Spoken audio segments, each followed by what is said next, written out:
Good evening, everyone. Buenas tardes, bonsoir. We'll start in 1 minute.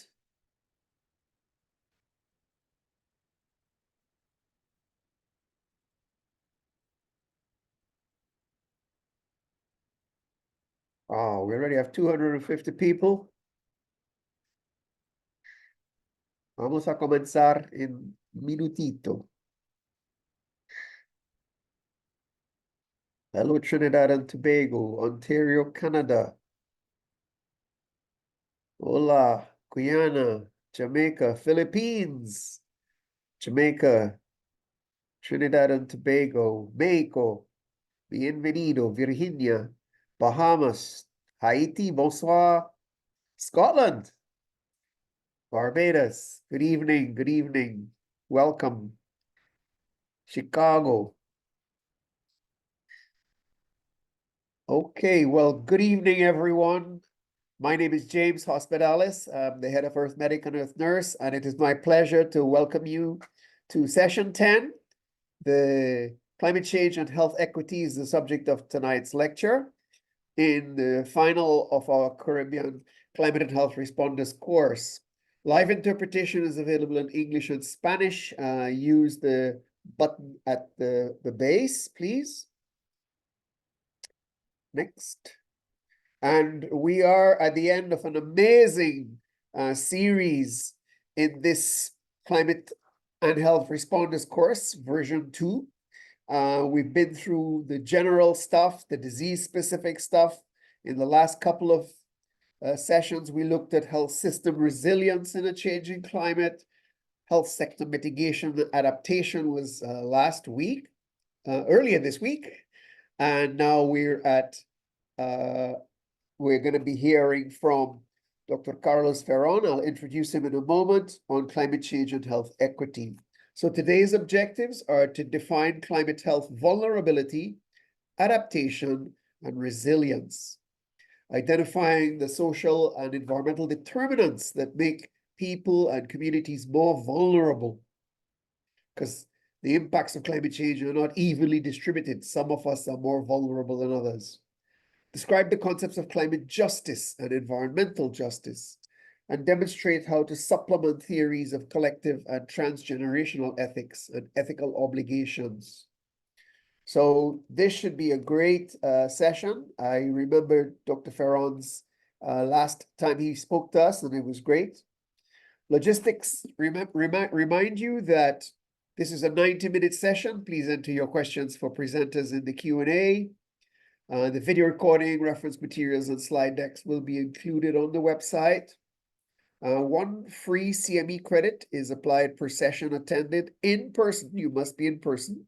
Application is made by completing the Google link posted in the chat at the end of every session. And the link is open until 12 p.m. the following day. Next. Now, because we're in the final session, I'm going to speak on the final exam and certificate. The participants who attend more than 7 of the live Zoom sessions and pass the final exam with a score of more than 70% will be awarded a certificate of participation from EarthMedic, EarthNurse, and the Global Consortium on Climate and Health Education. To be eligible, you must join the class session using your unique Zoom link and complete the final exam using the email address used to identify you initially when you registered for the course. This exam will be sent out on the final day via email and in the WhatsApp link. I'm happy we have well over 600 people on the WhatsApp. The exam link starts at 8 p.m. tonight and will close 48 hours later on May 4th on Saturday.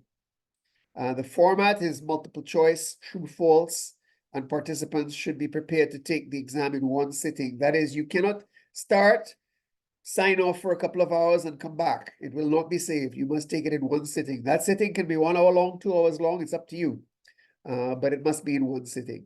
Certificates will be awarded in the period May 9th, 10th from the email that you see there. Next.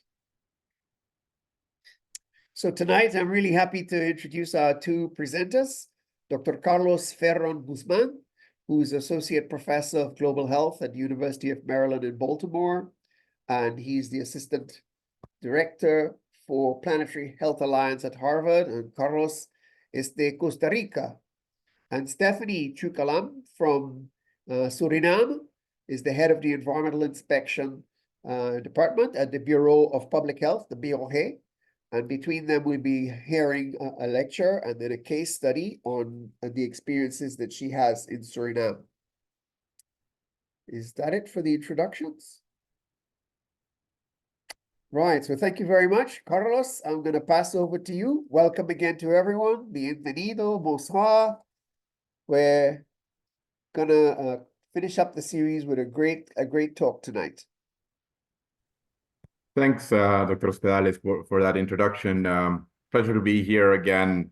Really a pleasure to be part of this course, and seeing now over 400 participants have joined, which is an amazing amount of people. This is what we call building the workforce for the climate emergency that we're seeing right now. So I'm glad that most of you are coming from the Caribbean.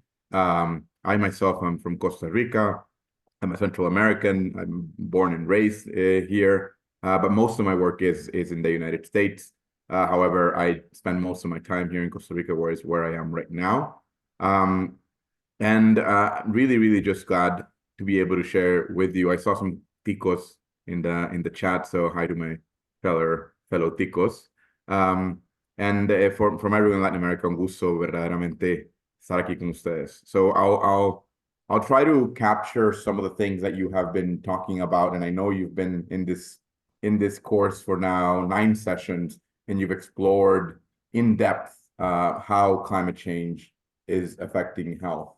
And I know that throughout some of that course, you've explored concepts like vulnerability, vulnerable populations. You've explored the concept of equity. You've explored how populations around the world can be impacted differently from the changes that we're seeing due to climate change. So this session is trying to hone down in that and provide a framework, both conceptual and also kind of in action, in order for you to take, I know a lot of you are clinicians, in order for you to be able to contextualize this in the context or the place of work, wherever that might be. Also, I want you to look at this lecture not just for clinicians, but I know a lot of you are working as well at administration levels, or might be decision makers, or might be at the director or similar levels making decisions for other clinicians. So hopefully this session will guide some of the decisions and the prioritization that you make as you move forward in your work as we face these global environmental changes, including climate change. So I'll start sharing my screen. I'll be able to see the chat for the most. It does move quite quickly, given that this is a large group. Let me just bring up the chat. Another caveat is that I actually forgot my whiteboard. So I'll have to do this with my hand. So you'll see my hand coming into the screen a lot, and I'm just drawing over the screen. So excuse that. I'm going to doing this. This is just my hand over the screen. So don't be scared. I'm not pointing at you. I'm just drawing on the screen. I usually do that on a tablet, but I didn't bring my pen, my tablet pen. So hopefully that's okay. And don't be scared. Okay. All right. So as I said, this will be a focus on climate change or large global environmental changes and how they're impacting equity. We'll go through over some very basic concepts, and then we'll evolve from there. So as I said, so far, you've been exploring how these two concepts, climate change and health, are interconnected, right? And basically, as you're studying infectious diseases, as you're studying mental health, as you're studying the different ways climate change is changing the environment and how it's impacting health. Today, we're going to take a lens on kind of how we can use equity in a transversal manner to understand not just the underlying drivers of some of the ways people are being impacted differently, but also the ways people are being impacted differently, and how we should use equity in a solutions focused way. So when we think of this concept of equity, and here I'm obviously using a play on words there, equity and equality, we use equity when we want to demonstrate or when we want to point to a difference or an absence of a difference from a moral standpoint. That is, when we look at a situation and it's either deemed fair or unfair. So we use equity. When we talk about equity, the difference that it has with equality is that equality doesn't carry, let's say, that moral, fair, or unfair judgment. And equality is just a situation where everything is the same, disregarding whether there's a moral difference or not. When we use terms like equity and inequity, right? In Spanish, equidad o inequidad. In Spanish, equality is igualdad o desigualdad, right? When we're using those terms, inequity, we are loading the word with a judgment of fairness and unfairness, right? So when we use inequity, right, it means that we are determining if there's a difference, be it mortality, be it access to vaccines, be it access to healthcare, be it access to quality education. We're deeming that two populations or two individuals have a difference, and we're saying that that difference is unfair, and that's why we use these terms distinctly.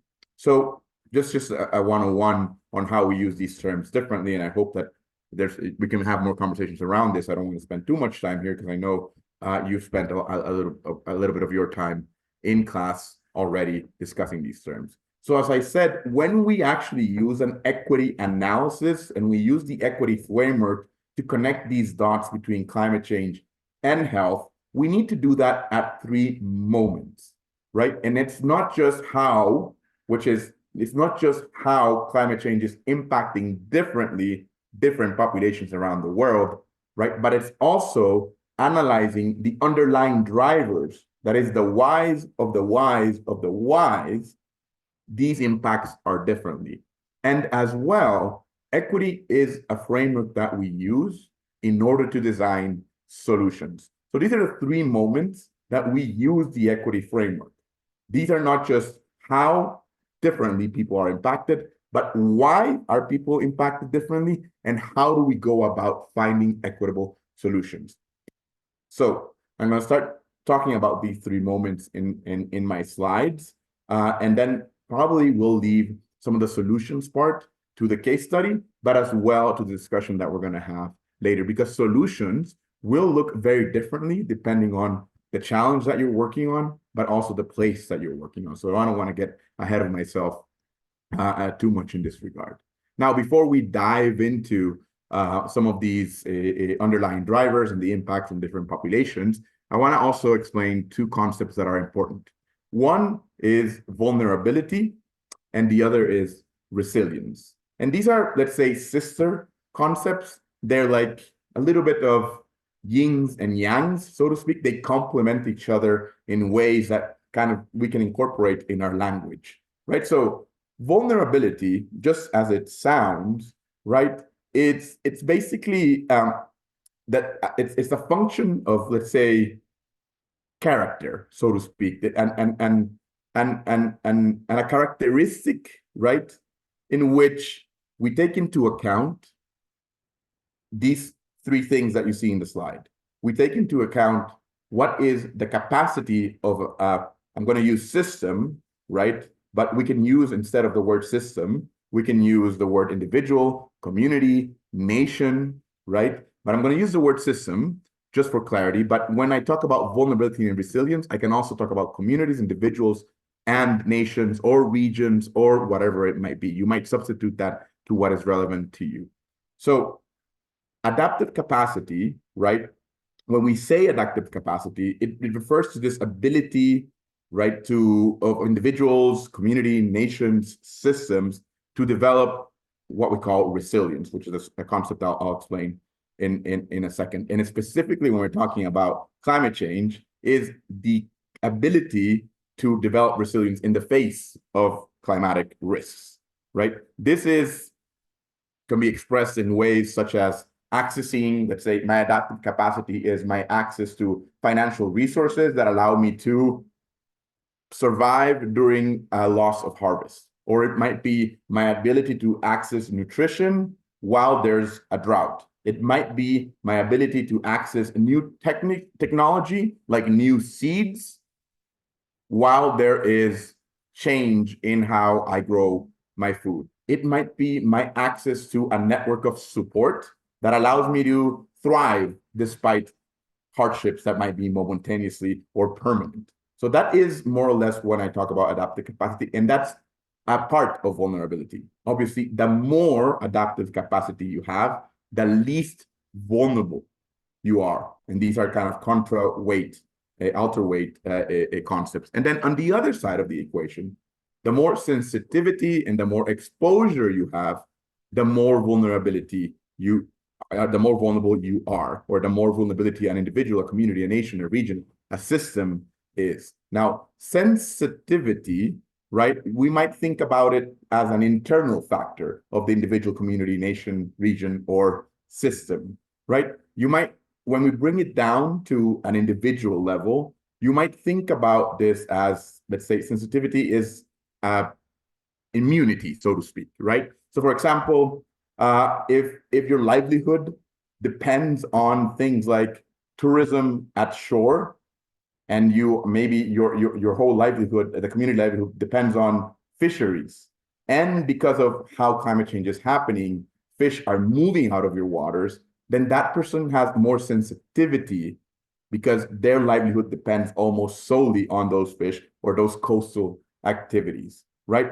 Or think of a community that might not have trees planted to maybe secure them from heat waves, right? And trees play a major role in controlling, especially in urban environments, when there are heat waves. So the sensitivity is this internal factor that individuals, community, nations, regions, systems have, right, in order to kind of wind off some of the elements that are expressed in the exposure, which is, we may think about it, if the sensitivity is internal, we might think of the exposure as the external factor that plays into vulnerability. So, for example, right, things like extreme weather events that you've talked about, things like emergent infectious diseases that you've also talked about, things like access to health systems that you've also talked about, or lack of access to health systems, all increase, or how those health systems are conformed, all increase your degree of exposure, so to speak, right? So the more sensitivity, the more exposure you have, the more vulnerable you would be to climate change. So in this combination, this is kind of the graph here, the more adaptive capacity, right?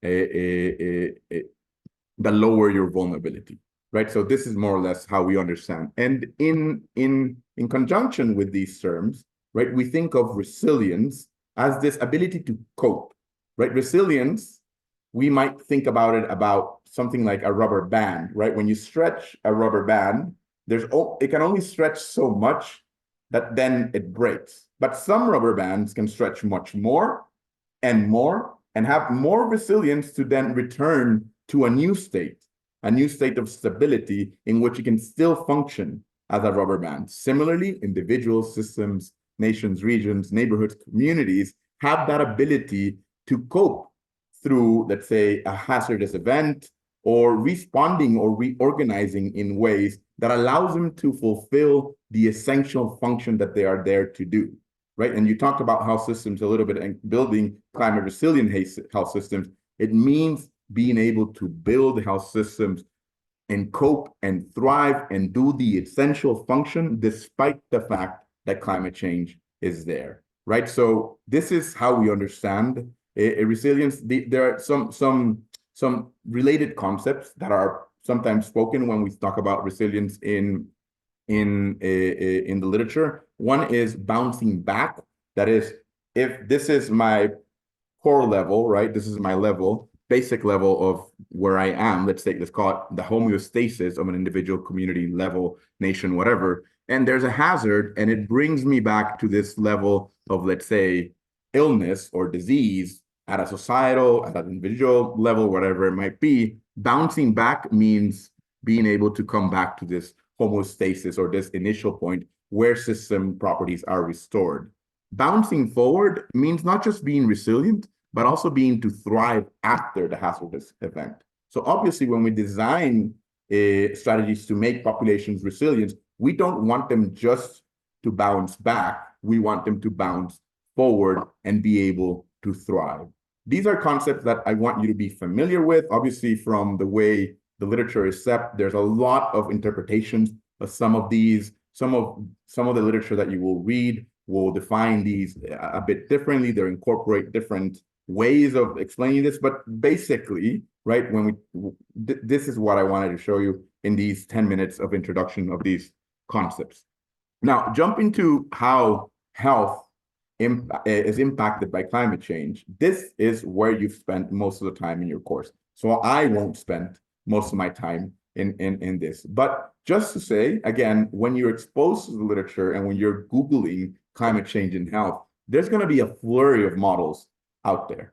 There's going to be, each organization will build its model, each author will build its model. And you know what? I've built my own model, and I want to show it to you because I think it summarizes some of the ways that we can understand this. In essence, when we talk about how climate change is connected to health, we are talking about how climate change impacts the determinants of health. That is it. When you look at all these models, each of these, what in essence they're telling you is that climate change is impacting the determinants of health. Most of you are well aware of the determinants of health, so I'll just spend 3 minutes here explaining these from its two more popular models that we see when we try to explain. To the right, you have kind of the older model of the determinants of health, the Dahlgreen-Whitehead model, kind of from the 90s. And this is what we call an ecological model, sometimes also called onion layer model. It's quite obvious why it's called an onion layer model. Ecological models use similar diagrammatic approaches. So in this diagram, this is basically tell you, right? It's basically answering, what does health depend on? So in this model, the closer you are to the center, that is the closer you are to the individual, right? The longer you are or the farther you are from the center, the farther you are from the individual. So there's layers from individual to, let's say, policy and governance. And in between, you find things like my choices, my community, my work, my education, the exposure to air, water, etc. And then you have this wider social, economic, environmental, cultural, political, governance-related sphere. So because this is close to the individual, the center, we call these proximal determinants. And those include things like your age, your sex, your genetics, evenly, so close to you that they're even inside your cells, right? This is what we call proximal. And further of the individual, this is what we call distal, right? And these are where these terms come from. Literally, proximal and distal are just how close they are to the determinants. That is, how close are the things that determine your health to you? Okay. Then we go to the kind of the newer conceptual model, which is based on health equity, developed by Michael Marmon and the working group on the determinants of health from the WHO. Also kind of old now, right? 16 years ago, but still very relevant today, where you take the ecological model, you turn it into what we call a flow diagram, but the concepts remain. The basic question is, what does your health depend on? But it really focuses and changes the conceptual of these distal and changes the wording a little bit and calls them structural, right? So these are the structural, but the individual is here and still the proximal is here, but instead of distal, they're calling it structural. That is, these are embedded in society. This is basically the bedrock, the foundational cornerstones of society is what makes up our health. And a lot of times we don't even notice them because they're not even tangible things. Think about policy. Think about the role of policy and how it impacts your health, right? Policy is not something you can touch. It's not water. It's not a clinician. It's not a vaccine. You can't touch policy. You can only see the consequences of policy. And sometimes those consequences are not completely clear. So if tomorrow a country like Costa Rica passes a bill that says all doctors now work in the public sector and no one can work in the private sector, right? That will have a direct consequences where probably more access will be achieved.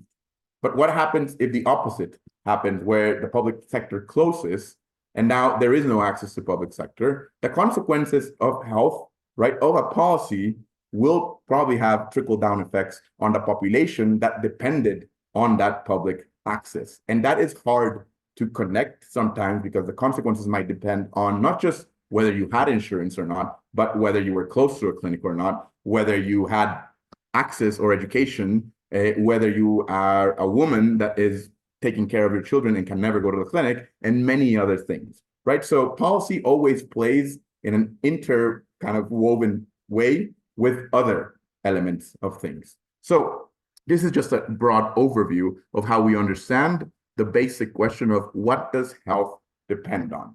Now, I'm going to reinterpret this in a way that we start understanding health as a product of an eco-social system, because this is what we're trying to study. So in this paper, I argue that a way of understanding the determinants of health beyond ecological diagrams, beyond flow diagrams, is using a lens of what we call complexity theory. Now, complexity theory sounds like it's scary, sounds like something that some of you might have heard of, and that you decided to kind of turn the page and move to the next book or the next chapter. But it's basically simple. It's the way we understand things by the very principle of all things are connected, right? And in this diagram, what I wanted to portray is that when we think about what does our health depend on, it really the interplay between these factors that determine our health is multiple, sometimes even unknown. So here you have a list. This is just a list. It's a very close list, but these lists can be infinite of the things that your health depends on. Things obvious as constitutional factors like your biology, your DNA, things as whether you're exposed or not to infectious diseases, whether you have good air quality or not. But there's other things out there that your health also depends on, like your macroeconomic context, right? Where is the macroeconomic context of the place you are? Like that policy environment, like the governance schemes that exist for decision-making processes, your socioeconomic status, the labor conditions, whether there's good systems that are producing food or not, how is the land use, how is the education system, et cetera, et cetera. But instead of seeing these as separate, this diagram tries to show them as a conjunction of elements in a system that are all intertwined, interconnected. So you might think of these as floating in a milieu, and the weight that each of these play in your health, an individual's health, a community's health, a regional health, nation's health, really depends on three elements. And they are the why, the who, the when, and the where. That is, when you apply these three things, who, when, and where, then the weight of some of these might change, right? We already established that these are interconnected. Of course, your socioeconomic status is related to your ability to gain a good education. Your ability to gain a good education is connected to the labor conditions that you will have. Your labor conditions that you have at the same time determine your socioeconomic status, that at the same time might be related to the race or ethnicity that you are from. At the same time, that will determine whether you have access to good or bad or medium social capital. At the same time, your gender might be playing a role. But all those things, the weight that each of those things are playing depends on who you are, when you are, and where you are. And this is to just portray how dynamic this is. It is not the same to be a woman in, let's say, modern day Afghanistan than to be a woman living in Brussels, the capital of Europe, so to speak, right? So the access to rights, the way gender plays a role, the way education plays a role, the way you have access to different components of a health system, the macroeconomic policy context, all of those are playing a role, and the outsized weight that actually is impacting that person's health in this example of a woman in Afghanistan and a woman in Brussels is their gender. So gender plays an outsized role in that example. And just like that, we can change from the who and the when and also the where, because none of this is static. All this is moving around from day, second to second. It is not the same to be a woman accessing abortion care in the United States 2 years ago before Roe v. Wade was overturned to today, where bans and limitations to sexual and reproductive rights in the United States are being limited. So it's very dynamic. And what happens as the interaction of all of these, right, as they interact amongst each other, is that the product is health. Health is a product of this eco-social dynamic system. So when we understand health like this, right, we start seeing that health is not static. Health, defined by the WHO, is a complete state of mental, physical, emotional, social well-being. But in reality, it's also a dynamic state. It's not just a complete, it's a dynamic state. And we must add that word dynamic because it changes from time to time. So going back to what attains us today, which is climate change, and you might have seen a figure like this before, you might have heard this concept before, right? Which is climate change is a threat multiplier. When you think of this system of the determinants of health and each of those components interacting amongst each other, think of those as a, as almost like a cell, and that there, each of these organelles or parts of the cell, which are the determinants of health, are interconnected. There are connective tissue actually there. And when you add an external injury to this system, in this case, climate change, you're basically changing the conformation of the whole system. And this figure here, these waves, these ripples, right? I call these reverberations. So think about what happens to a connective tissue and the components of that connective tissue when you reverberate, when you vibrate a change into that system. The conformation of it completely changes.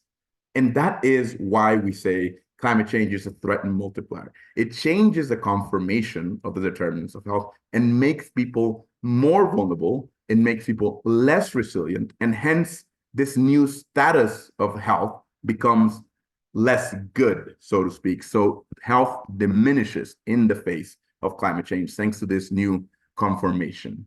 But it's also worth noting that climate change does not happen in a vacuum.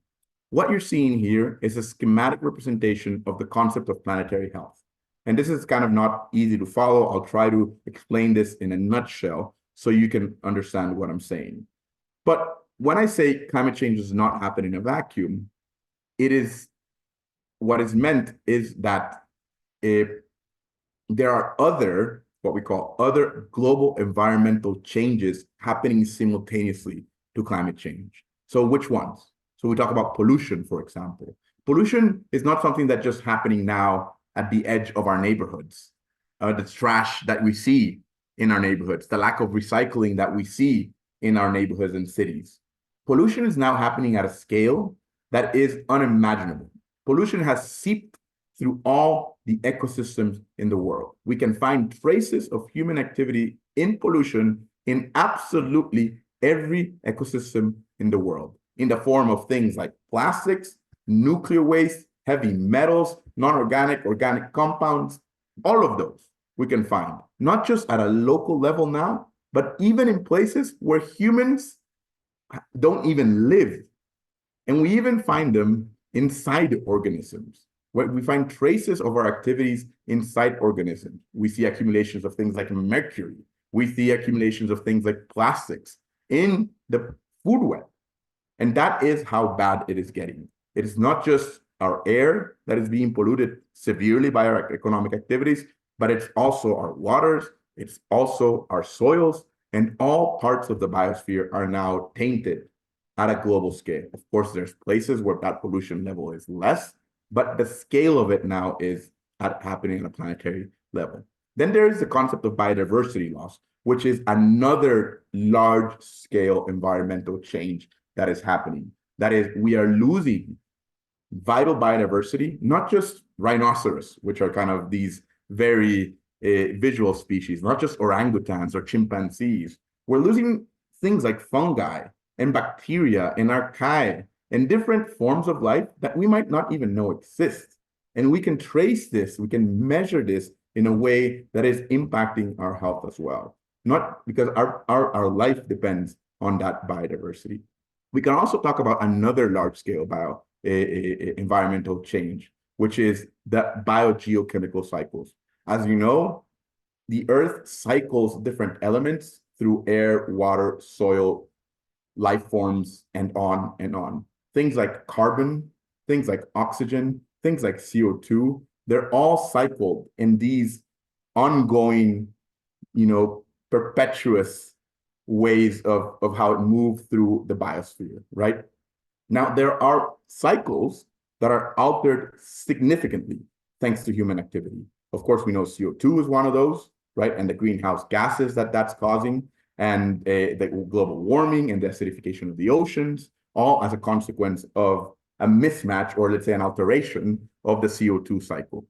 But there's also others like nitrogen and phosphorus. And because we have used an enormous amount of nitrogen and phosphorus in our agricultural activities, mainly in the form of fertilizers, that is accumulating in the system to a point that is having detrimental consequences over ecosystems, mostly water ecosystems. So if you've ever heard of the term eutrophication, eutrophication describes what we call a nitrogen runoff, that is nitrogen that is put in an agricultural system, then it's put in excess because it's very inefficient on how we put it in.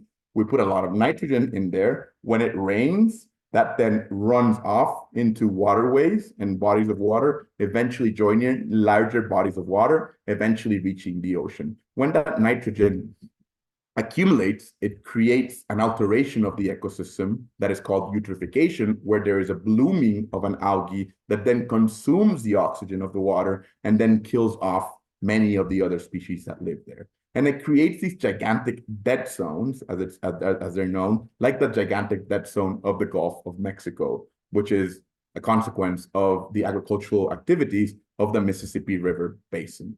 So that is happening as well. We are also, and I keep going here, altering how we use our land at a massive scale. Of course, this is not just how we build our cities and how our cities grow. That is part of it, but most of the way we are changing the use of our land is through the large-scale agricultural activities, mostly in industrial monocrops. Some of them might be prevalent in the countries where you live, things like soy, things like palm oil, things like corn, things like wheat.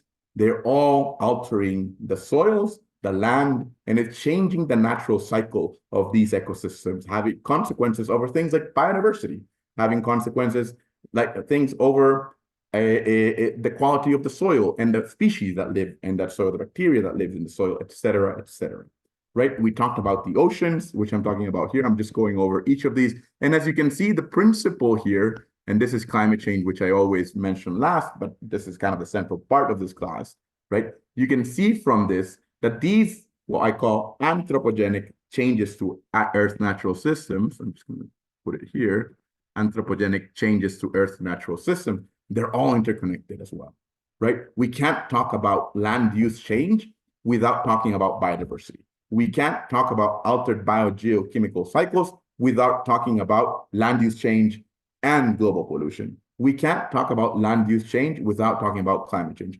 All these things are interconnected in ways that sometimes we know or we're starting to understand, to ways that we do not know or we still don't understand.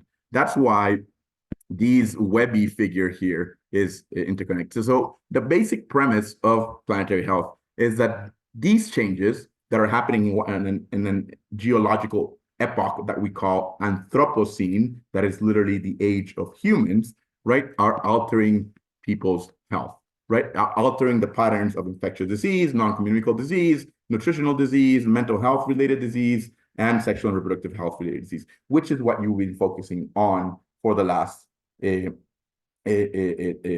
sessions. And then we use these, right, these figures in the middle, right, in order to understand the pathways by which these anthropogenic changes to Earth's natural systems are impacting human health. So what does gender have to do with it? What does displacement have to do with it? What does health systems have to do with it? What does governance, socioeconomic status, constitutional factors, genetics? We use those to understand the pathways by which. And because we use this complexity or system thinking lens, we know that these as well are all interconnected amongst each other. So this is the basic premise of planetary health, understanding how health is being affected in the Anthropocene. But we're not just about studying these concepts, we're also about studying the solutions, right? So when we're talking about that, right, I'm going to go back to my diagram here of the 3 moments that we're using equity. We just understood how we use equity to understand the analysis of the underlying fact drivers. We're going to move now how it's going to impact. I'm going to focus now on some of the combination of this. So for example, when you look at, let's say, vulnerability, there's a score, there's an index that you can score more vulnerable populations around the world, right, regarding how vulnerable they are to climate change. And there's likely an update on this figure that I didn't look up, but if it changed, it likely changed a little bit. So what you can tell from this figure here, right, is that most of the countries that are more vulnerable, that is the darkest colors, are what we call, quote unquote, the global south, or quote unquote, lower middle income countries. Now, that is not a coincidence, of course. This is basically a consequence of our economic system, right? The more resources you have as a country, as a nation, resources, not just financial, but all types of resources. Your energy system might be a resource. Your health system might be a resource. Your education system might be a resource. Your lack of corruption might be a resource, right? The more resources you have, the least vulnerable you are. But the question here is, if these are the more vulnerable populations, shouldn't we be doing more to help them increase the level of resilience and decrease the level of vulnerability? Because we know as well, the more vulnerable you are, the more you're going to suffer the consequences of climate change, such as displacement. Displacement is one of the big drivers of health changes or illness and disease when we're talking about climate change. And I can't remember if you overviewed displacement and migration as a consequence of climate change. But of course, this is one of those factors that will impact everything from your ability to access food, to your ability to have shelter, to your ability to have even a legal, quote unquote, status in the country where you are migrating on.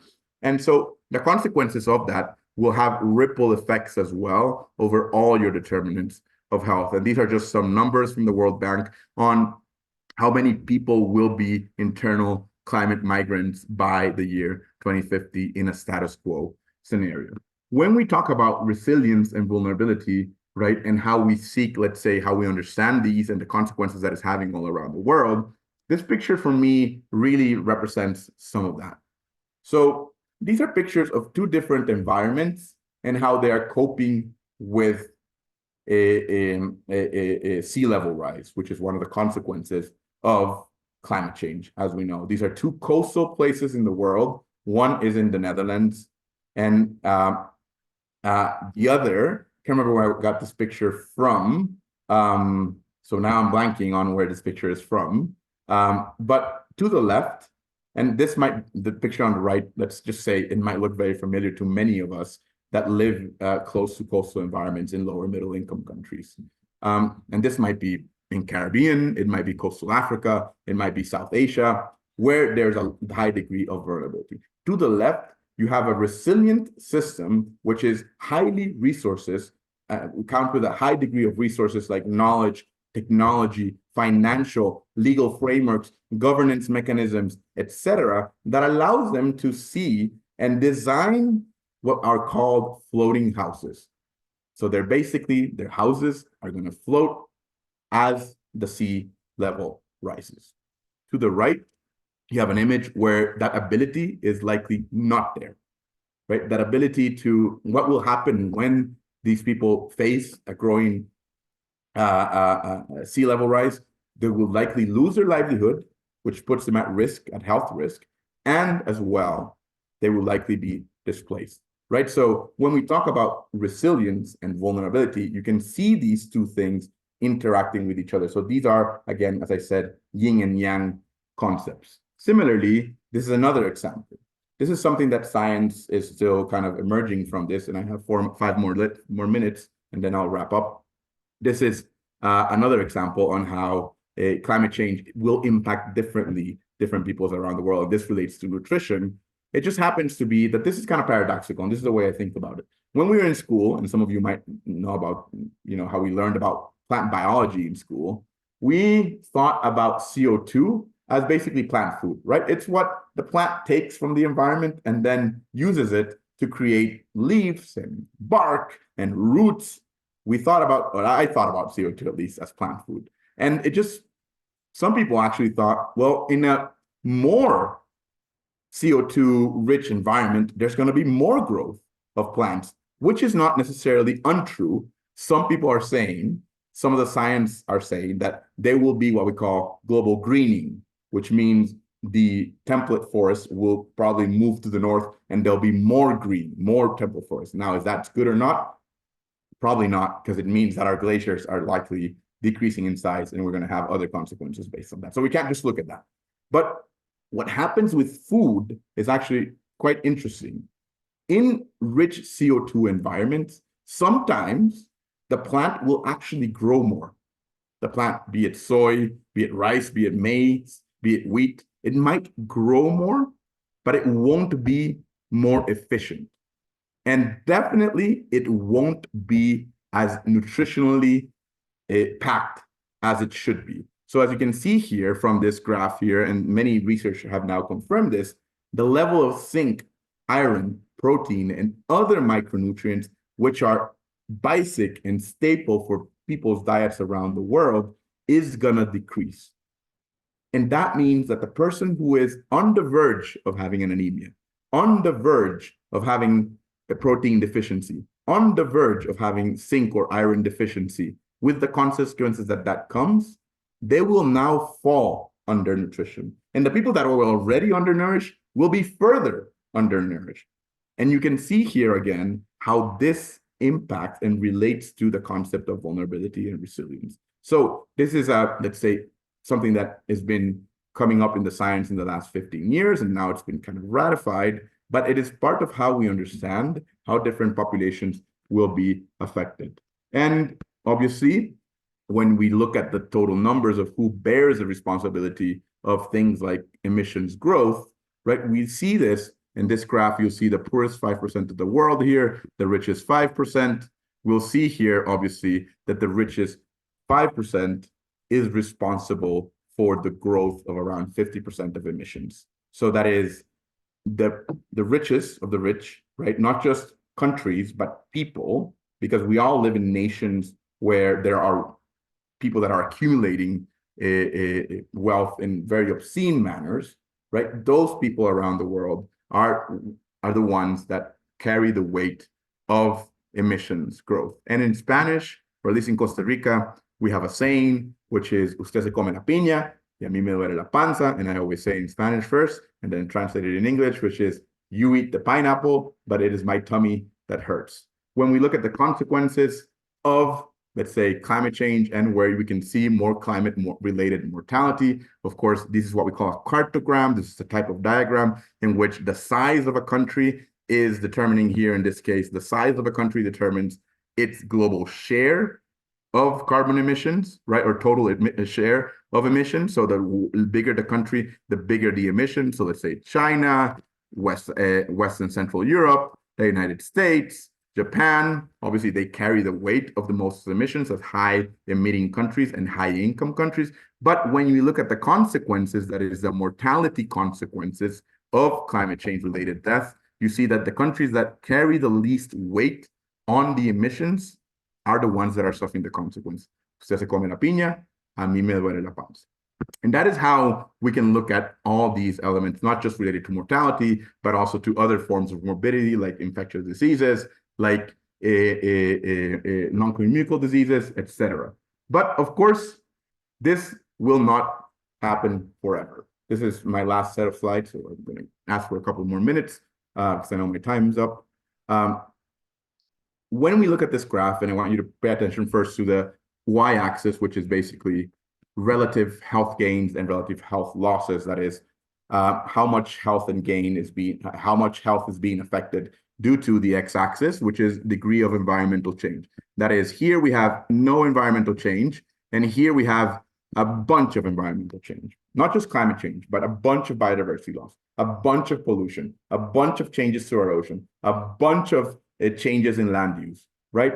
And the more you go here, right, and this is where we are today, let's say, this is where we are today, we're in a degree where we're already in orange. We're not yet in the red. Paradoxically, this is what's happening around the world, and you might think about it in the context of your own individual life and nation and region, right? Paradoxically, when we map out different populations around the world, we actually notice that populations that have more power around the world, which is this one's on the top, are actually seeing an increase in their health despite the fact that we're facing environmental change. And populations that have less power, here graphed in the bottom, are already seeing health losses. And this is creating, obviously, health inequities, but it's also widening the power inequities. Now, in this paper, what do we mean by power? We mean power not in how usually it is meant, which is financial power, which is one way that is read in the literature. So when we look at power, it is usually conceptualized in a very unidimensional way, whether it's things like age, power of the unborn, power of children, power of elders, power of adults, or by income, power of people living in poverty, people not living in poverty, high income, low income, people by status of development, developed, developing, high development, low development, industrializing, industrialized, people that are marginalized, people that are included by geographic or historical variables, things like the global north, the global south, the west, the rest, the first world, the third world. Some of these terms obviously are updated, are outdated. But when we look at the literature, usually the concept of power is one of these. And they try to say, oh, the people in the global south will suffer the consequences, or the people living in low-income countries will suffer the consequences. Because we mostly come from low and middle income countries, we know that in our countries is where actually there is more inequity between the rich and the poor, the powerful and the powerless. So it's not a matter of nations, regions. This is happening at a global scale. Those differences are happening. And we need to think of power as this multidimensional concept that includes everything: income, gender, religion, nationality, socioeconomic status, sexual orientation, social capital, migratory status, age, education. Power comes into all of this. So the populations that have least power, right, again, coming to this one, are already suffering the consequences. You see this. And the people, paradoxically, that have the more power are actually living better lives despite global environmental change, which is paradoxical. But that won't happen forever. Of course, as we increase our environmental change and we maintain this status quo scenario, that well-being, those gains, will be lost eventually, and everyone will suffer the consequences. This is one of the reasons we have delayed so much action on things like climate change, because the people that have the power don't suffer the consequences. And because they don't suffer the consequences and apply an equity lens to this program, then they don't act. Obviously, the people that are with more power are living their lives like nothing is happening. You know, the meme, everything is all right, and then there's a burning living room. That is exactly what is happening right now. So the consequences of this, some of these other implications, you might read this paper, Acting on Power and Health Inequities. We give out some examples and some recommendations on how to incorporate the power matrix into your analysis. But I'll finish there because I know I'm out of time. Oh, maybe one more minute. It's fine. There you go. Thank you. Thank you for that. I'll just finish here. Just to kind of finish on a positive note. Some of you might already recognize where this is coming from. This is Kate Raworth's work. This is the donut. Some are calling it the lifeboat or lifeguard or, el flotador. But this is the concept of that I want you to kind of leave with, because this is driving a lot of policy around the world. Basically, it's saying that there are ceilings to our ecological capacity to keep us well. That is, there is an amount of climate change that we can create before we start seeing the consequences. There's an amount of ozone layer depletion. There's an amount of pollution. There's an amount of ocean acidification before we actually suffer the consequences. But there's also as a floor. If that is a ceiling, there's a floor that we need to take into consideration that secures basic rights like water, food, shelter for everyone around the world. So, and in the middle, right, there is a space called safe and just space. So what this summary of this images, and this is again very important today because it's driving a lot of policy. It's saying there is resources out there that we need to use to keep us well. These resources are things like our biodiversity. These resources are things like where we get our energy from. These resources are things like our soil and our land. We need these to keep our well, but we shouldn't extract so much resources that then we start suffering the consequences from that, which is happening today. But we shouldn't use so little resources that we can secure safe and just space for everyone around the world. This image I want you to leave with. If you can, visit the website, and I'll stop there because now I'm 6 minutes over time. So thank you for that. I'll stop sharing because I know now Stephanie is going to go into a case study. All right, thanks for that. It's supposed to be cold here, but now I'm warm because I do a lot of this. Very much, Carlos. Muchísimas gracias. That was an amazing and stimulating intellectual journey that you took us on, but not just intellectual, because you had a lot of concrete examples of how inequity and planetary health are coming together. In my introductory talk in this course, I spoke of patient Earth and the complex and dynamic balance that we are in to enjoy the health that we do. Thank you. And the last thing you said was, among the last things, was also important, that eventually this gets everybody, rich or poor, it's gonna get you. So it's beginning to happen with the heat and the fires, and there's no more climate comfortable anywhere. So we're going to turn over to Stephanie from Suriname. So we moved from Central America to North and South America. Stephanie, over to you. Thank you. Let me just share my presentation.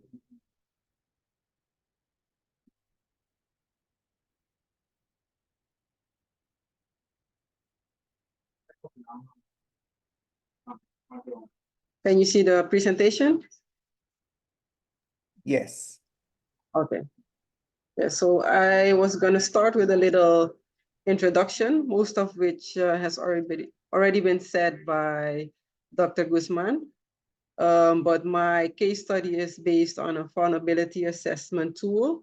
So I want to give a little introduction about vulnerability assessments. And these are used to identify the risks and vulnerabilities of communities. And it helps us understand where a community is vulnerable, and knowing where the vulnerabilities of communities are will help us in building resilience in these communities and help prevent or reduce the impacts of the hazards of climate change. He gave a great explanation about equity and related to climate change and health. And equity is the basis for understanding the distribution of the impacts and the responses to climate change. And then the most important part for communities is the ability to bounce back from the impacts of climate change. And that's why the resilience aspect is so important. He already also explained that vulnerability is impacted by our exposures to different stressors. It could be climate impacts, extreme weather events, but then also the sensitivity or the degree to which a community or persons are affected by these events differs from area to area, but also within countries. And the ability for those communities that are impacted to adapt to these changes will determine the health outcomes that they experience. So he already also explained the links between the social determinants of health, ethnicity, culture, demographic factors that also influence the vulnerability and adaptation capacity of these different communities and the impacts they experience. I want to go over to a little bit of an introduction of Suriname. Suriname is a small country that's situated at the northeast coast of South America. We have French Guiana to the east, Guyana to the west, and Brazil to the south, and the Atlantic Ocean to the north. We are situated in South America, but due to economic and political reasons, we're also considered a Caribbean country. Suriname is the most forested country in the world. We have a 93% forest coverage, which I hope we can maintain. At the last census that was in 2012, we had a population of a little over 541,000 people, but the General Bureau of Statistics estimated that the mid-year population in 2021 was already above 616,000. And we have a pretty equal mix of male and female in Suriname. So to give a little introduction about the health part in Suriname also, Suriname is divided in 10 administrative districts, of which most are located on the northern coastline. And we have 4 districts that are a little bit more to the south, of which the biggest district is what you see in the map here, the big green part, that is Sipaliwini. Our healthcare is divided, the primary healthcare is divided between the coastal area and the interior. For the coastal area, we have the private clinics and the regional health services that offer services to the communities there. And our communities in the interior are mostly dependent on primary care provided by the medical mission. Suriname has a very small population. We have a large forest coverage, but more than 90% of our population lives on the coastline, which is not even 10% of our country surface area. And more than 70% lives in the capital, which is the smallest district, that is Paramaribo. Our hospitals are mostly located in Paramaribo. We have 7 hospitals in Suriname, of which 4 are located in the capital. 1 is in Wanica, which is the district bordering the capital. We have 1 in Nikeri, that's the district bordering with Guyana, and 1 in Marawena, which is the district bordering with French Guiana. So there is no hospital care outside of the coastal areas. All these hospitals are located in a coastal area. And I think for context, it's important to know that Suriname has tribal communities. We have indigenous people and we have the Maroon tribes,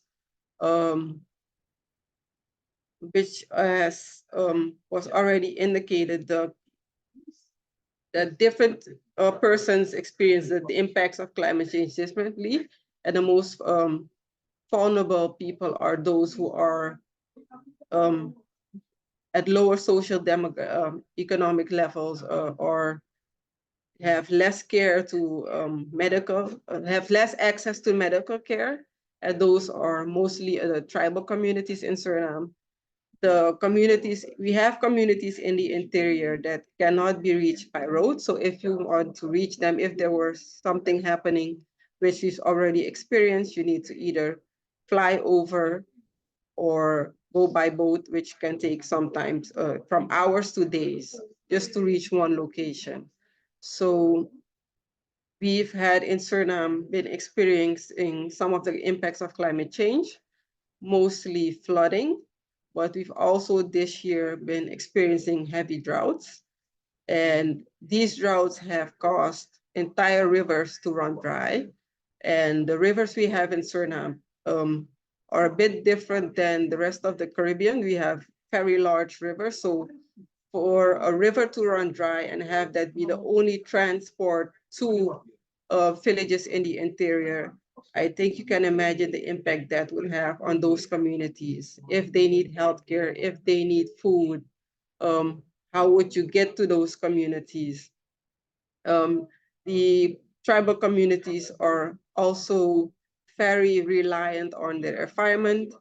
They hunt, they live off the river, they fish, they do agriculture, and it may seem as just agriculture to be self-sufficient, but there's also people in the interior that have larger agricultural crops that are sold to the companies in the capital that produce, for example, juices or other food products. So if something were to happen in the interior, it would also impact us in the capital and other coastal cities.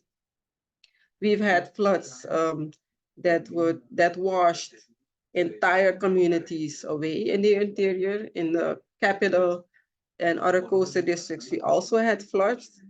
May it be a little less severe, but you can, because the case study I'm going to be going into is more focused on the indigenous communities, I want to give some context to why it is important to look at those communities with a broader lens than just the general public. I want to also, if this wants to work, I have a little video about Suriname. It does not want to play, but I think if you get the presentation afterwards, you could also look into it. It's a very fun short video about the different cultures we have in Suriname. Oh, it's starting. And the diversity we have, not only related to the culture, but also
yes, so that video gave a little intro into Suriname, our culture, our coastal area that's the capital with our historical buildings, and then the interior that's forested and a little more difficult to reach, and also our cultural diversity.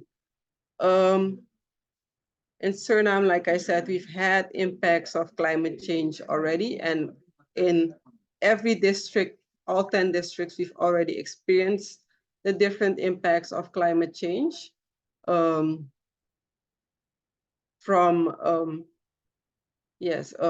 droughts, floods, heavy winds.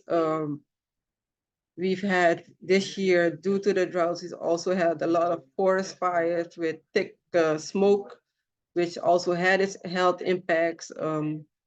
We've had also a lot of Sahara dust that has been blowing over, as the rest of the Caribbean has also been experiencing. And for especially Nikeri and Saramacca, those are the two most western districts in Suriname. They are our biggest agricultural areas.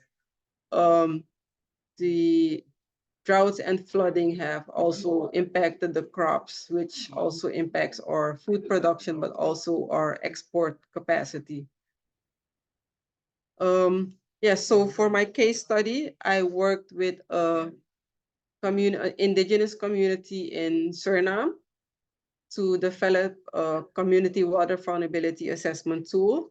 And the goal was to develop a tool that could be used by that community for them to assess their own vulnerabilities, and that would give them basically the power to see where their vulnerabilities are, what can they do, where do they need to adapt, and also for us as policymakers at the Ministry of Health and the regional health services and the medical mission to also see where we need to come in related to the healthcare service provided. So it was not an easy process. Tribal communities, like the different countries, have a hierarchy in leadership. The tribal communities also have this. So every tribal village, be it indigenous or Maroons, has a tribal leader. And it's usually the captain, and then you have a lower level tribal leadership and that's the Basha. And then they decide what happens in these villages. So you can't just enter a village and start doing a project or try to get an intervention done. You need everything you want to do in these villages, you need the support from the tribal leadership. And getting their support is not always as easy because of past experiences they've had. So they are not easy to trust people from the government. So it is a process that you need to really get that trust-based relationship built before you can really get into what you're trying to do to help that community. So we've had, from the Bureau of Public Health, we've had in the past tried to do interventions related to vector-borne diseases in this specific village also, which were not successful. But then again, like I explained, it's they are not very open to outsiders, but specifically outsiders from the government. So we needed to find a different approach to reaching this community. And for the past couple of years, the indigenous people have bundled with each other and created an association for the different village leaders. And they are represented there. And if you get the support from this association, they then can help you contact the village you're trying to reach and get a meeting with them so that you can explain what you're trying to do, listen to their needs, and then get the support for the project. So that's what we did. We first had the meeting with the association, then we had just a meeting with the association and the village leadership. And it's important to also consider what they think. Like it's been said in previous sessions of this course, that we should not underestimate the experience of the community and the knowledge that they have of things going on in their community and the impacts that they're already experiencing. So it's very important to take that with you in those meetings, take what they're saying, what they say they see, what they indicate that they need from you, and include that in the project.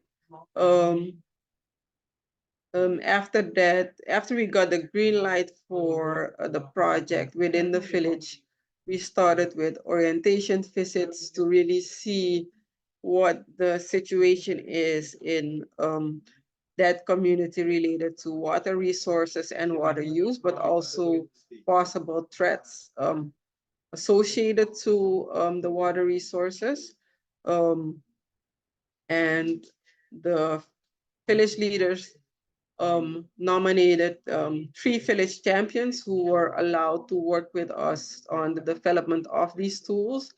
And I must say that these persons were more than eager not to only help with the development of the tool, but they became kind of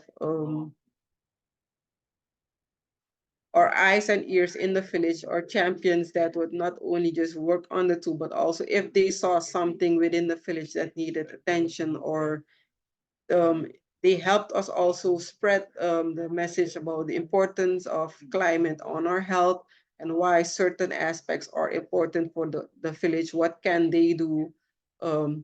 They helped us with the information sharing, but also a little bit of health education, especially related to vector-borne diseases. And from the village, they had some concerns related to water quality. So they indicated they wanted some water sampling done as a basis for the tool, so that they would have some satisfaction in what is being put in the tool and what's being told to them, because it's easy for us to say that certain activities are polluting the water, but if they think it comes from another source, you are not trustworthy at that point, and if you don't consider the sources they indicated. So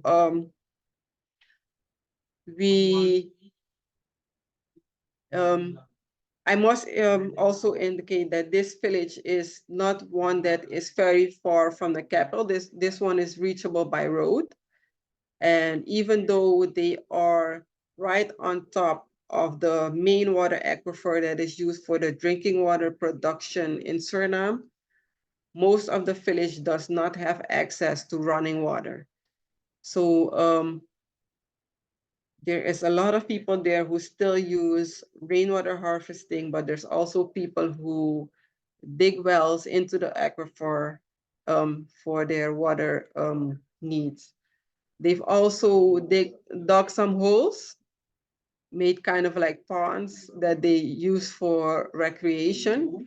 But because those ponds are not connected to the creeks in that area, it's basically still water, which means that there's no good oxidization of the water, which then also gave them issues. So on the bottom right, you see a nice looking like a lake almost. It's a very big pond that was dug by the community that was used for recreation. But due to the degradation of the water quality, they are right now not able to use that because they are already experiencing skin irritations and stuff like that. So for the tool, we try to really get the community to tell us what their sources were, what their uses were, and what they saw as the threats, and we help them to put that on paper and then digitalized it.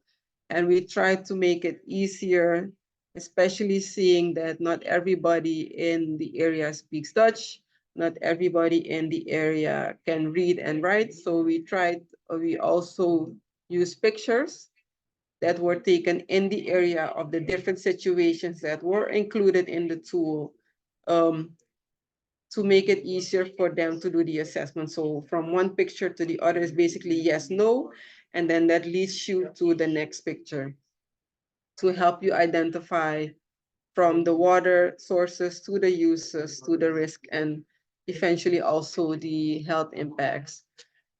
During the field visits and the development of the tool, talking with the different people in the village, we also realized that there was a need for training and empowerment of the community to make them a little bit more aware, but also self-sufficient in taking care of their water sources, their water supplies, because those are also posing a big health risk from water supplies not being covered to them not being used in the correct way, which also could result in contamination and then health effects. So we added a train the trainers community workshop. We invited the entire village through the village leadership. And as in most tribal community, it's mostly the women that show up because the men are working. outside, and the women are responsible for the household and the crops, and taking care of everything around the house. So we had a lot of women, we had some children join also, and later, as the day progressed, we saw also men joining the workshop. So we discussed what we saw in the field. We discussed what they had indicated as their concerns for contamination of their water sources related to activities from outside persons. Even though it's an indigenous village, you have economic activity around that village. So they were concerned that those activities were polluting their sources. So discussing the observations, was it economic activity that was polluting certain water wells?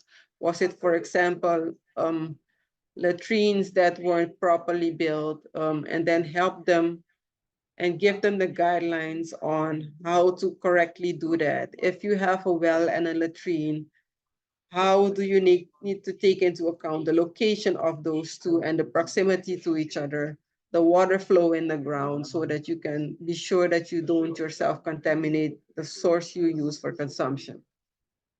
We also included environment and health. How can they take care of the environment, and how can that help them in their food production, keeping their food safe, their crops safe, but also their living environment safe from all kinds of environmental contaminants, but also um, foodborne diseases, vector-borne diseases, and waterborne diseases. Personal hygiene, how do I, because seeing as most people there don't have access to running water, it is more difficult for them to wash their hands regularly. And if they wash their hands, then they're not likely to use soap because they're trying to save water. So um, helping them with that aspect, giving them the tools on what to look for and what do I need to do, how can I ensure my personal hygiene without using too much water or contaminating the water source that I have. And also, how do I take care of my water sources? Because there is no running water, it's most often that people would use buckets that they would use their hands to go into the bigger storage tanks to collect water to use inside of the house. Sometimes people would wash their hands in those big containers. So what we introduced there are the faucet buckets, as we like to call them. You have a picture on the uh, top right there. During that workshop, the team instructed them on how to construct those buckets themselves. We gave them the materials, we gave them the tools for making those buckets, and we gave them instructions on not only how to maintain these and keep these clean, but also how to use it. This would offer them a form of taking water out of the bigger water container outside, boiling it, disinfecting it, and then putting it in the smaller container so they would, on a day-to-day basis, so that they would at least have a little bit of running water inside that they could use for consumption, for cooking, and if necessary, to wash their hands, instead of just putting your hands in the bigger buckets.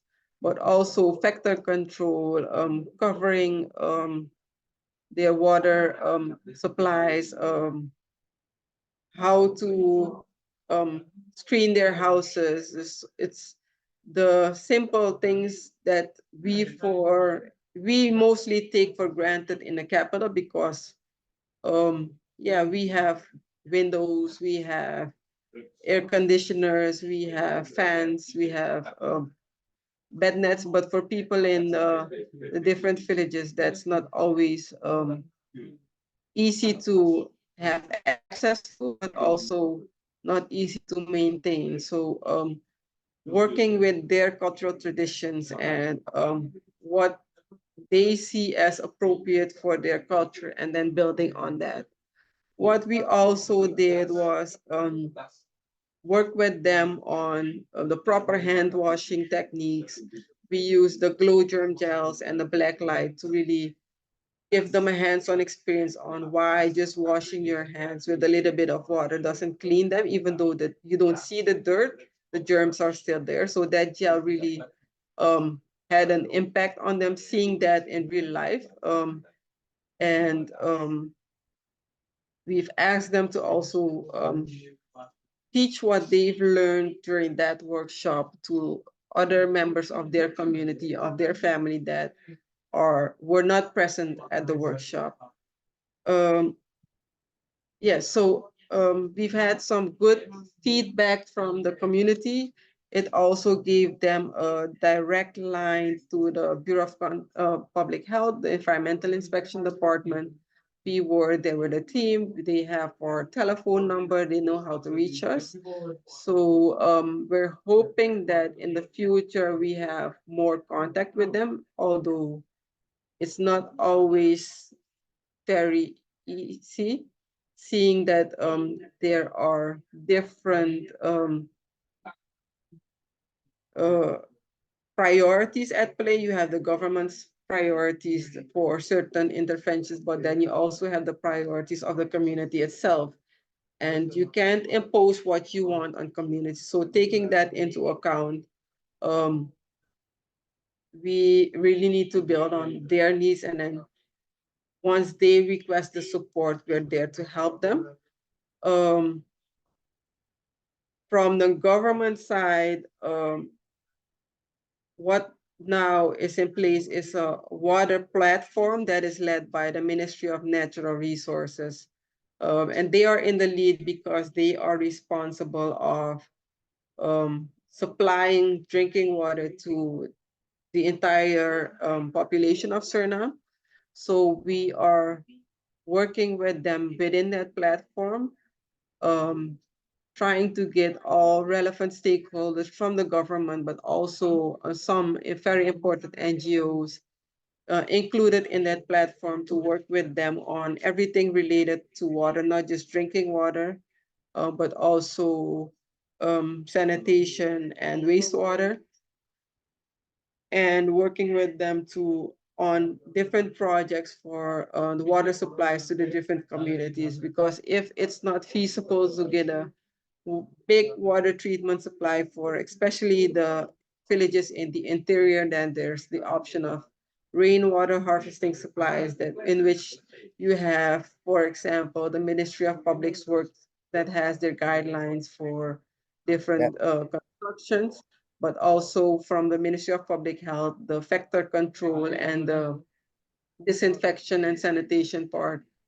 We give them guidelines, and then we also train those communities that receive these treatment plants and those water treatment, rainwater harvesting facilities on how to maintain these and how to really get the ownership from within the community and not just wait on the government to do everything. So that was it for my presentation. Thank you, and if there's any questions, I'm here to answer them. Thank you very much, Stephanie, for a very grounded presentation about the challenges in Suriname. One thing she did not tell you about Suriname is they've got fantastic food. So if you like food, that's a great place. Now, Carlos has to take off. So there's lots of questions, more than we can probably get through, and then a couple of announcements to close us off. So one question perhaps you could both touch on is just say a little bit more, how does climate change impact the determinants of health? And how would a newborn be affected by climate change today? So maybe quickly, Carlos, because you have to go, and then Stephanie. Just say a bit more about how.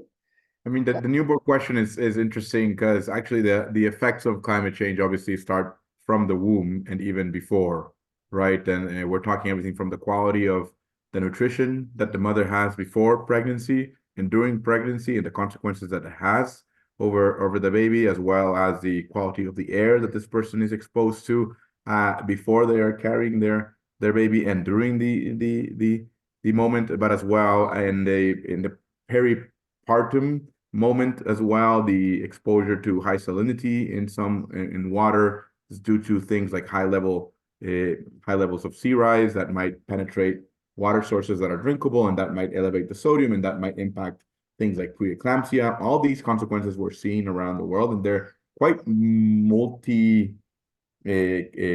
they're quite intertwined, as I was explaining before. So this is not just about the newborn baby that, yes, will have more consequences if they're exposed to, let's say, higher temperatures and heat waves. Obviously, the newborn has least capacity to regulate or self-regulate the temperature and is much more vulnerable to things like undernutrition and heat strokes and whatever it might be. It really needs to be understood from even before pregnancy, the consequences that this might have over a newborn. And then there's kind of a flurry of consequences that might happen in the later stages of life that have been studied quite well, and the consequences of undernutrition in the first month of life, and the consequences that might have on things like non-communicable diseases later in life. Let's call it like undernutrition in the mother might also have consequences in the breast milk, and that then has consequences on the newborn. All these things are super interconnected. It's hard to point at just one, but the more science emerges, the more we know that this is something that starts before the baby is born. Well, somebody's saying this course is the best virtual course they've ever had the privilege to attend. Well, that's quite a positive note for all the faculty, including you, Carlos. Stephanie, there's requests for your tool, so I think if you could share it, we would be happy to share it with others. As Carlos pointed out, the implications for newborns. Do you have anything quick on that, Stephanie, in the situation you're experiencing in Suriname? Yes, so in Suriname, like you said, there are different aspects that could impact the child from starting from within the womb and then after birth also. And for Suriname, what also has an impact, especially in the interior, is deforestation for mining, for example, and the use of mercury in gold mining. And that starts also from pregnancy on. And especially in the hard-to-reach areas that don't have roads where you can easily access the healthcare services, it would be a lot more difficult for the mother to really get the child the healthcare that they need at the beginning stages of life, but also,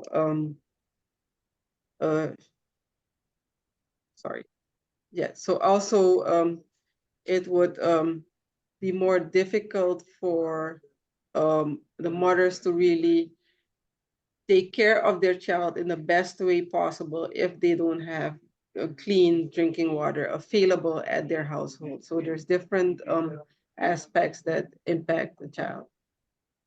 So really bringing home the points that Carlos set out about climate affecting determinants and the eco-social mix, the complex and dynamic nature of health as an outcome of all of these things. Carlos, I call pollution and biodiversity loss the evil twins of climate change. Okay, so thank you very much to both our presenters. We just have a couple of closing announcements. Thank you for the participants who have stayed the course with us. Haley, have we got a couple of the closing slides? Thank you. So thank you to the course faculty who have accompanied us on this. We've had faculty from Suriname up to over to Costa Rica now and through much of the Caribbean and beyond. It's been an amazing 5 weeks, thanks to the faculty.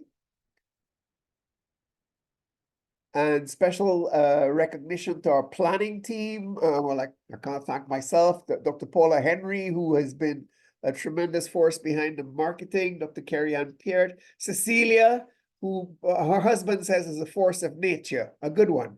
Daniele at GCCHE, Haley Campbell, who is our indefatigable project manager for this, and Chris Aura at University of the West Indies, the Climate and Health Leaders Fellowship.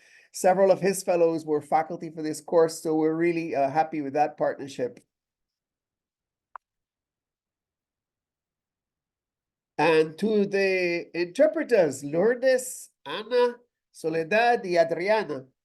Excellent. From Uruguay, it looks like, from your web handle.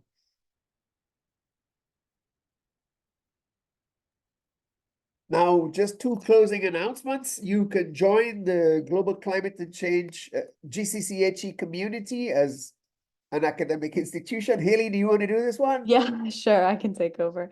So hi everybody. So on behalf of the GCCHE team, I just want to congratulate you all on making it to the end of this course. And I hope you feel ever more prepared to incorporate climate and health principles into your work. So our team, we would like to invite you to join the Global Consortium on Climate and Health Education to enhance your commitment to advancing climate and planetary health education into your field of practice. So membership is entirely free, and there's 3 ways to join. You can join as an academic institution or university, or you can join as a partner organization. And lastly, just any individual is welcome to join our community, and there'll be a link in the chat. And congratulations to you all again, and we hope to see you at future EarthMedic, EarthNurse, GCCHE programming. So yeah, congrats. Thank you, Haley. And you can also join us in EarthMedic. You get on the website, earthmedic.com/pledge, and it's free to do this. There's no charge. It takes about 1 minute to take the pledge, to take action, to improve planetary health through advocacy, through training, research, and practical projects. I think I saw in the chat somebody asking for how you could form a local group. So we are open to forming local chapters, and you can send me a WhatsApp if you're interested in doing that. The last thing I'll say is the CME session link has been posted, and the survey link has been posted, and the exam will be open from 8 o'clock tonight. So thank you all again, everyone. With lots of positive comments coming through on the chat. Thank you very much. It feels good to be doing this. And the last thing is what's next? Well, you may remember after we first did this course, we had a workshop webinar series on climate and non-communicable diseases. So what I've been hearing most from people is how to, now that we have this information, how do we do this? How do we do that? So we're going to launch this in autumn of this year, more action-oriented sessions. And in the survey feedback, we'll be asking your input on a range of how-to questions. How do you write a press release? How do you if you only have 1 minute, how do you talk to your patient about climate? How do you engage an elected official? How do you measure carbon footprints? There's a bunch of how-to questions we're going to ask you to give us your input, so to help us plan a high-quality series based on your climate and health interests. So thank you very much again. I think that's the last one, is it? Merci beaucoup. Efaristo Poli. Muchas gracias. Obrigado. Thank you very much, and good night to everyone.